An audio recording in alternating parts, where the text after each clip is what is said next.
Hello writers, PSLE is coming, so listen up! Are you anxious, scared, or stressed?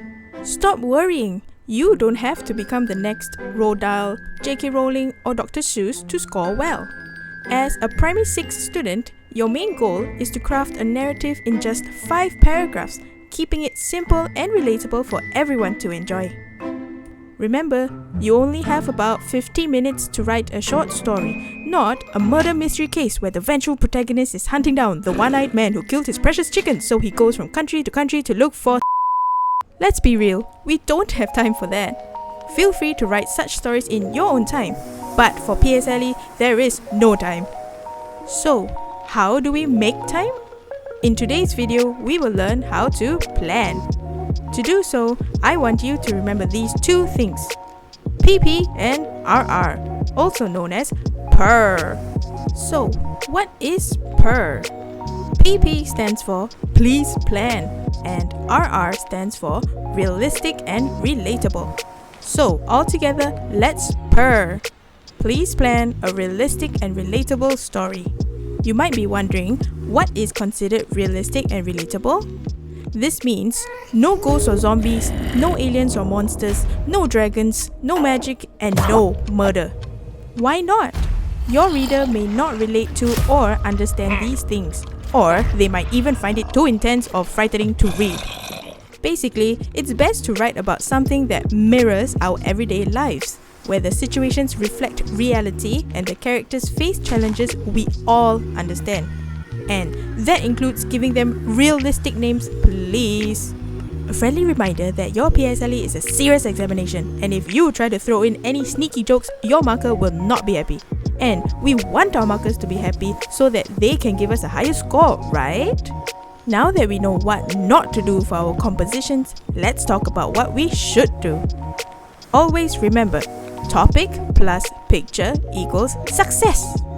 If you don't address the topic or you forget to use any of the pictures, you might be doomed. They have to be used together for you to score well. PP, please plan.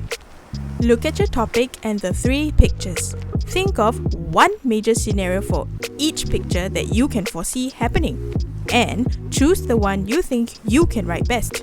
Remember to address the topic. Let me show you some examples. For this essay, the topic given is a good deed. With the first picture, a potential scenario involves the main character helping an elderly woman. With the cat, perhaps the story revolves around someone rescuing a stray cat. Lastly, the picture of money can suggest the act of donating to someone in need. You see how easy it is to think of just one scene involving the topic and the picture? After thinking of different ideas for each picture, pick the one you feel most comfortable and confident writing about. For instance, if you adore cats but you haven't actually spent time with one, yet you've assisted a senior citizen before, it is best to choose the picture of the elderly woman. This choice will prompt ideas more easily because you have relevant past experiences. Once you've selected the most suitable picture, remember to utilize the story mountain for planning. You can organize your thoughts either in a list format or by drawing out an actual mountain. You do not have to write in full sentences. Bullet points are just as great in jotting down your ideas as long as you know what you're writing about. Now, it's time to build the world around the scenario you have brainstormed earlier. Using the topic of a good deed and the picture of the elderly woman, let's plan our 5 paragraphs. For the orientation, plan out your 4 W's: who, when, where, and what. Pick a suitable time and place for your main events to unfold. For example, if your climax happens at the supermarket, your orientation should also start at the supermarket. Do not start your story at home where your character just wakes up. That is way too far away. Take a look at how I would plan my orientation.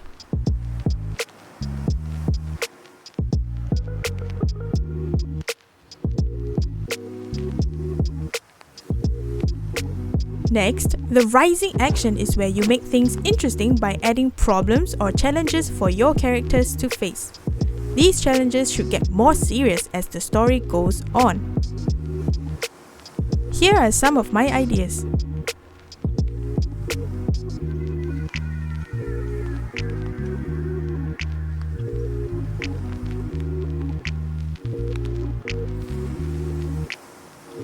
After building up some tension, we finally reach the climax.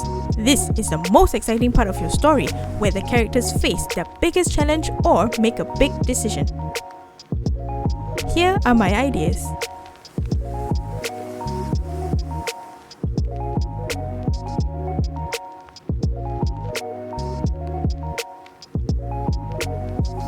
Now, for the falling action, you need to solve the problems your characters faced. Things start to calm down and the story starts to wrap up. My ideas are: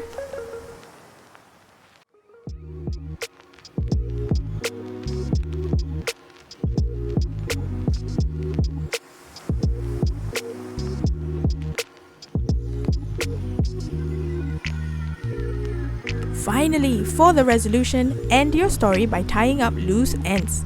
Show what happens to the characters, how they felt, and if there were any lessons learned.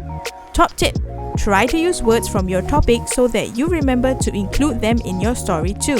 This ensures that you are on the right track. Check out my examples here.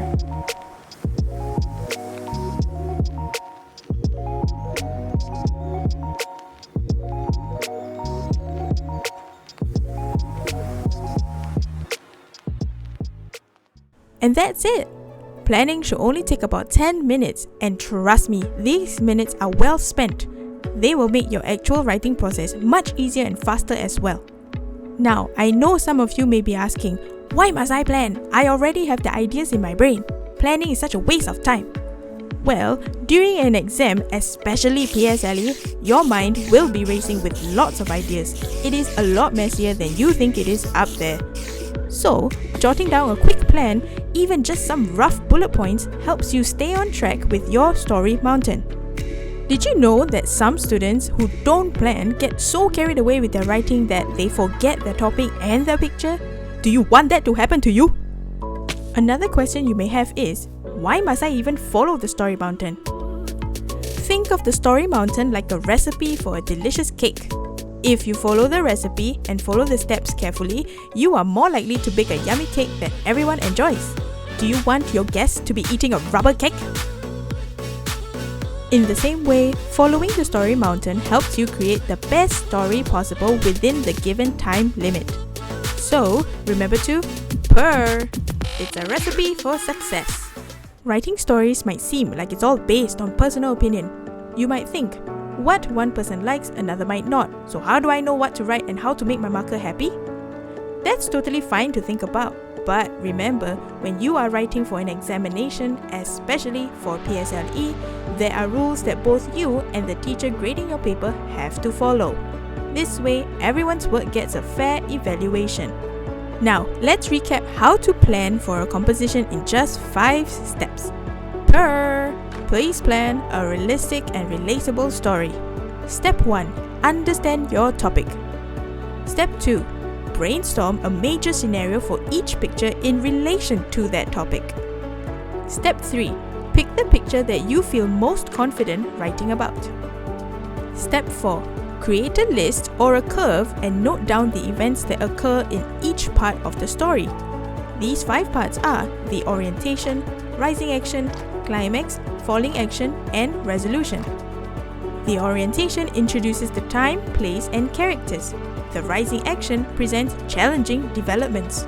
The climax is the peak of emotional intensity in the problem. The falling action resolves the problem, and the resolution neatly concludes the story, often with lessons learned. It's like an emotional roller coaster that goes la la la la la, uh-oh, wah! Step 5. Check your plan. Ensure that the events progress in a logical manner and that you have clearly addressed your topic while effectively using your chosen picture. After steps 1 to 5, it's finally time to write. Take a deep breath, steady your grip on that pen, and let your creativity flow like a river. But remember, don't get carried away. Always refer back to your plan so that you are on the right track and you write the best composition you can give. Thank you for listening and happy writing! Bye bye!